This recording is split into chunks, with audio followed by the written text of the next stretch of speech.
For thousands of years, the ancient civilization of Egypt has captivated the world with its incredible achievements, such as the construction of the pyramids, the elaborate burial practices of the pharaohs, and the riches they accumulated in life and death. However, beyond these magnificent accomplishments lies an ominous and eerie legend that has plagued archaeologists, adventurers, and historians: the curse of the pharaohs. According to the legend, anyone who disturbs the tombs of the pharaohs will face a horrific and fatal curse.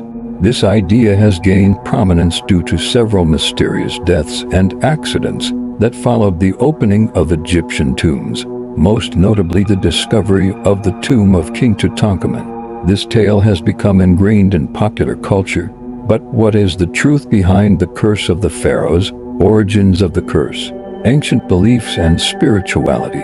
To understand the curse of the pharaohs, it's important to explore the ancient Egyptian belief system, which included concepts of the afterlife and the sacredness of tombs.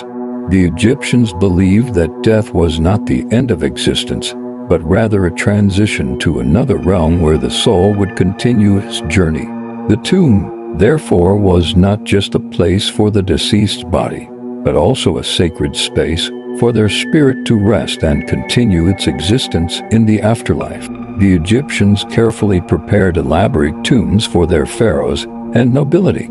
These tombs were not only filled with treasures, but also with religious texts and magical spells to protect the deceased from any dangers that might arise in the afterlife. One of the most famous examples of this belief in protecting the deceased is the Book of the Dead, which provided detailed instructions on how to navigate the underworld and avoid dangers.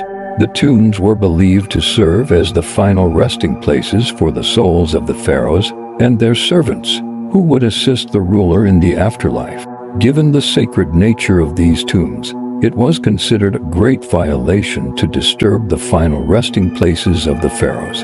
The ancient Egyptians believed that anyone who entered these tombs without permission would anger the spirits of the dead, who would curse the trespassers to ensure that they met a swift and untimely demise. These beliefs were deeply rooted in Egyptian religion and spirituality, creating a powerful sense of reverence and fear surrounding the tombs of the pharaohs.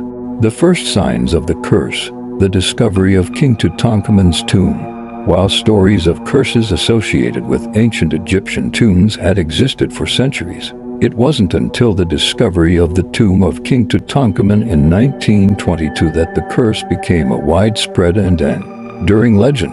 Tutankhamun, the boy king, was one of Egypt's most famous pharaohs, not because of his reign, which was relatively uneventful, but due to the stunning wealth and artifacts discovered within his tomb. The tomb of King Tut was found by the British archaeologist Howard Carter and his team in the Valley of the Kings, a burial site for many pharaohs in Egypt. When Carter first peered into the tomb, he famously described it as the most beautiful thing I have ever seen. The tomb was filled with an unprecedented number of treasures, including golden statues, jewelry, chariots, and the famous golden mask of Tutankhamun himself. The discovery was hailed as one of the greatest archaeological finds in history. However, the excitement surrounding the discovery was soon overshadowed by a series of strange and tragic deaths linked to the expedition. The most notable of these was the death of Lord Carnarvon, the wealthy British financier who had funded Carter's excavation. Carnarvon died in 1923, just months after the tomb was opened. He succumbed to a severe infection after a mosquito bite became infected, a seemingly ordinary cause of death. However, this tragic event quickly became associated with the curse.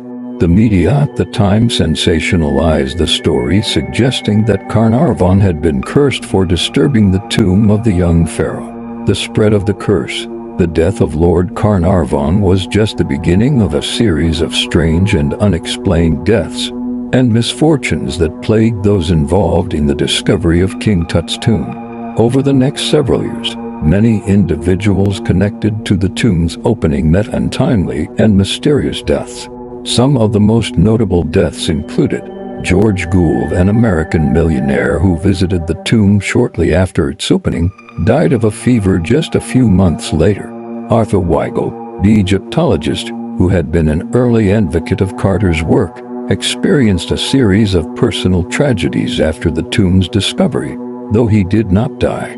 Richard Bethel, Lord Carnarvon's personal secretary, died under mysterious circumstances in 1929. He was found in his room, having apparently suffocated on his own blood. As the death toll continued to rise, the media dubbed the phenomenon the Curse of the Pharaohs.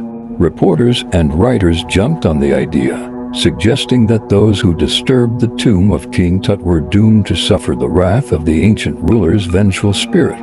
Even the members of the press who covered the discovery of the tomb were not spared, and several of them also met untimely deaths, further fueling the belief in the curse.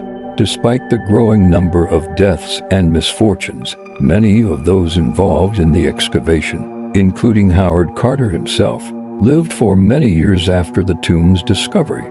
Carter, however, faced financial ruin and was forced to leave Egypt. He died in 1939, but not in the mysterious manner predicted by the curse. Nevertheless, the media and public continued to link his misfortune with the idea of the Pharaoh's wrath. The curse and the media's Curse of the Pharaohs became a sensationalized story in the press, with newspapers around the world publishing dramatic accounts of the deaths and strange events surrounding the tomb's discovery. The media's portrayal of the curse was often exaggerated and played on the public's fascination with the supernatural. Writers and filmmakers soon began to incorporate the legend of the curse into popular culture, further embedding it in the public imagination. In many cases, the deaths and misfortunes that followed the discovery of King Tut's tomb were not as mysterious or unusual as they seemed. For example, Lord Carnarvon's death, while tragic, was likely caused by an infection, not some supernatural force. Similarly, the other deaths could be attributed to natural causes, accidents, or even coincidence. However, the idea of a curse persisted, with the press fueling the myth through sensational headlines and stories. The widespread media coverage of the curse also contributed to its longevity. Over the decades, the story of the Curse of the Pharaohs has become ingrained in popular culture, inspiring books, films, and documentaries. It has become a staple of Egyptian-themed entertainment, with the curse often depicted as a vengeful force that punishes those who dare to disturb the ancient tombs. Other famous cases of the curse, while the discovery of King Tutankhamun's tomb is the most famous example of the Curse of the Pharaohs, there have been other instances where the curse has been linked to the opening of tombs and the discovery of ancient Egyptian artifacts. These cases, while less well known, have continued to fuel belief in the curse.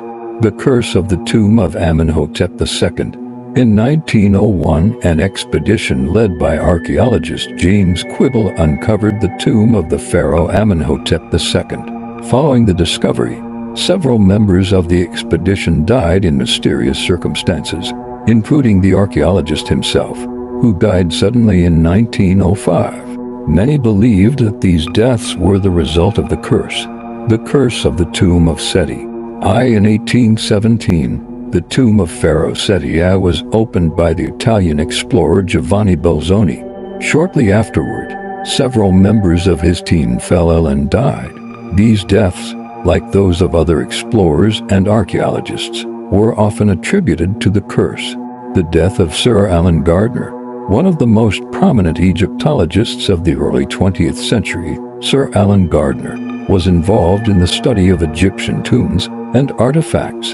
In 1925, Gardner published a report on the tomb of Thutmose IV, after which he fell ill and died. Some claim that his death was a result of the curse.